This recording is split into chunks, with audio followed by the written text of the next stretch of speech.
Hai semuanya, apa kabar? Sehat, sukses, bahagia selalu. Jangan lupa subscribe karena subscribe itu gratis. Dan bagikan channel ini agar kami dapat lebih berkembang dalam memberikan Anda berbagai insight dan juga informasi yang bermanfaat.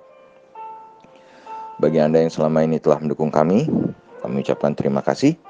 Dan kami doakan Anda selalu diberikan kesehatan, rezeki, dan kebahagiaan yang melimpah. Mari kita mulai sebuah insight mengenai sebuah perusahaan yang melantai di pasar modal Indonesia dengan kode saham ADRO atau ADRO yang merupakan kepanjangan dari Adaro Energy Tbk. Dan perlu kami sampaikan bahwa ini bukanlah sebuah ajakan untuk membeli ataupun menjual saham ADRO. Ini murni hanyalah untuk menambah kasanah pengetahuan kita tentang emiten yang melantai di pasar modal Indonesia, di mana emiten yang ada cukup banyak. Alasan kami membahas ADRO adalah saat ini sudah masuki bulan Oktober, di mana sudah mendekati musim dingin di beberapa belahan dunia yang menganut 4 musim. Dan konon bila memasuki musim dingin atau winter, harga batu bara akan mendapatkan kenaikan atau adanya kenaikan demand dari batu bara.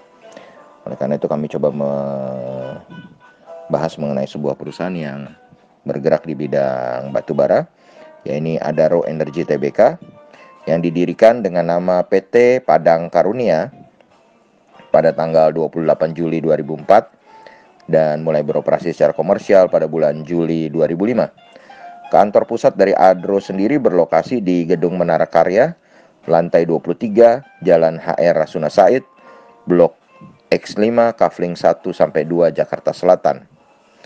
Dan berdasarkan anggaran dasar dari perusahaan, ruang lingkup dari kegiatan Adro bergerak dalam bidang usaha perdagangan, jasa, industri, pengangkutan batubara, perbengkelan, pertambangan, dan konstruksi. Entitas anak bergerak dalam bidang usaha pertambangan batubara, perdagangan batubara, jasa kontraktor, penambangan, infrastruktur, logistik batubara, dan pembangkitan listrik. Dan kita bisa melihat beberapa anak usaha dari Adro adalah yang pertama PT Alam Tri Abadi yang bergerak di bidang perdagangan dan jasa, mulai beroperasi secara komersial tahun 2007. PT Sapta Indra Sejati dalam bidang jasa pertambangan, mulai operasi komersial tahun 2002. Kemudian PT Adaro Indonesia Pertambangan, mulai operasi komersial sejak tahun 1992.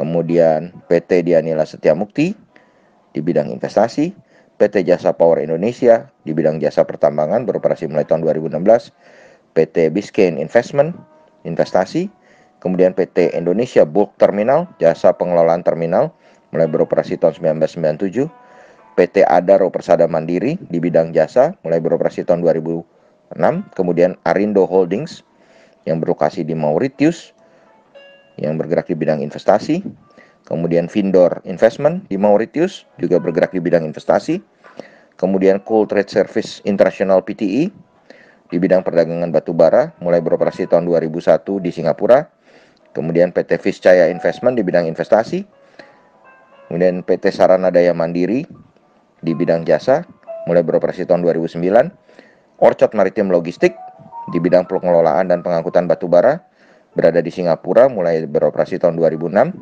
PT Adaro Logistik, PT Maritim Barito Perkasa yang bergerak di bidang pengelolaan dan pengangkutan batubara mulai beroperasi tahun 2004, PT Harapan Bahtera Internusa pengelolaan dan pengangkutan batubara mulai beroperasi tahun 2004, PT Adaro Power bergerak di bidang jasa, PT Makmur Sejahtera Wisesa bergerak di bidang perdagangan dan pembangkitan listrik beroperasi mulai tahun 2013, PT Puradika Bongkar Muat Makmur Jasa bergerak di bidang jasa mulai beroperasi tahun 2013, PT Rehabilitasi Lingkungan Indonesia bergerak di bidang jasa mulai tahun 2016, PT Indonesia Multipurpose Terminal jasa pengelolaan terminal mulai tahun 2013, kemudian PT Mustika Indah Permai di bidang pertambangan, PT Bukit Enim Energi di bidang pertambangan, PT Adaro Mining Teknologi di bidang jasa, PT Adaro Jasabra Indonesia bergerak di bidang jasa mulai tahun 2007, PT Bakti Energi Persada di bidang investasi,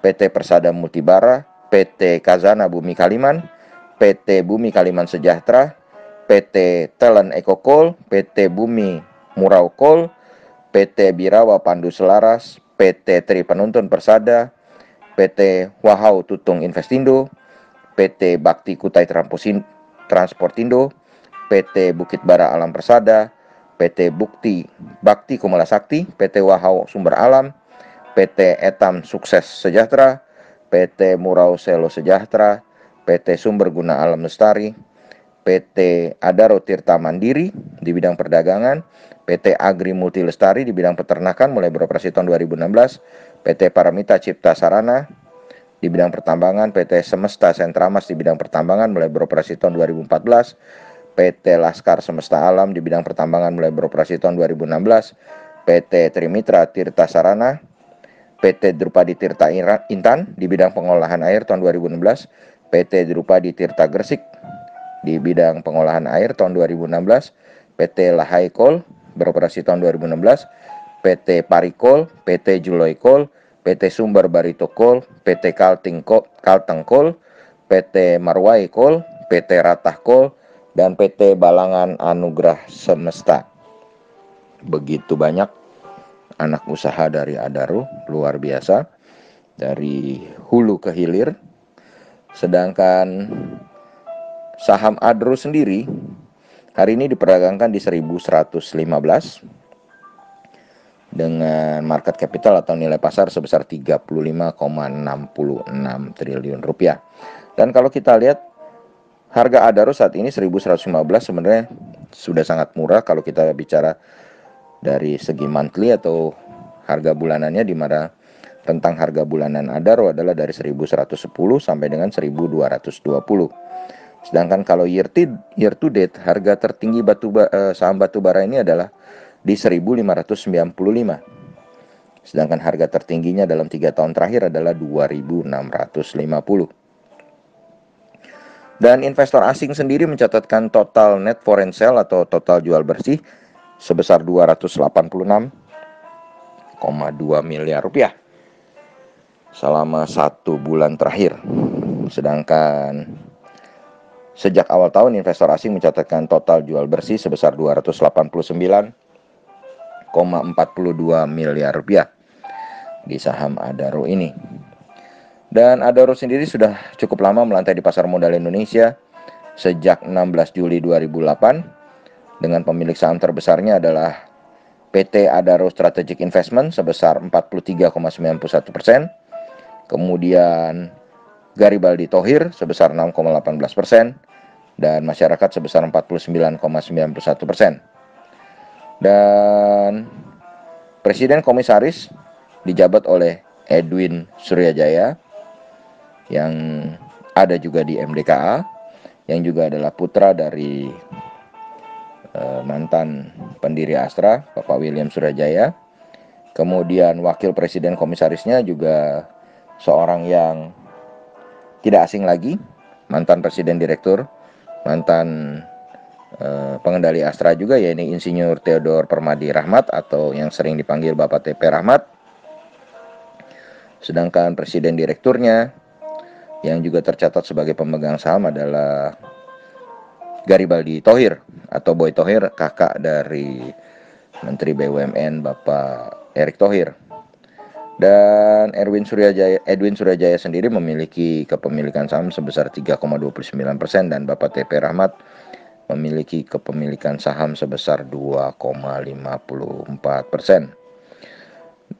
Dan kalau kita lihat memang EPS atau earning per share Adaro mengalami penurunan baik secara Q on Q maupun year on year, yang mungkin kemungkinan besar diakibatkan apalagi kalau bukan karena COVID-19 yang melambatkan industri di seluruh dunia. Dan EPS dari batubara sendiri EPS dari Adaro sendiri adalah saat ini 0,0097 US dollar.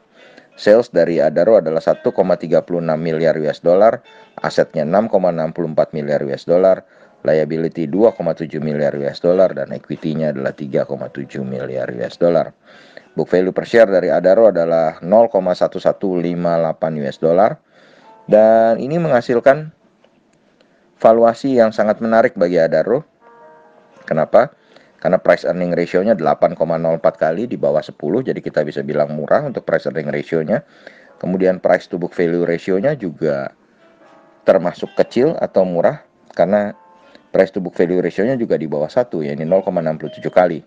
Sedangkan rasio utangnya adalah 72,8%, debt equity ratio-nya, jadi cukup baik secara rasio utang. Kemudian net profit margin-nya 11,38%, double digit, dan return on equity-nya adalah 8,38%, dan return on asset-nya 4,66%.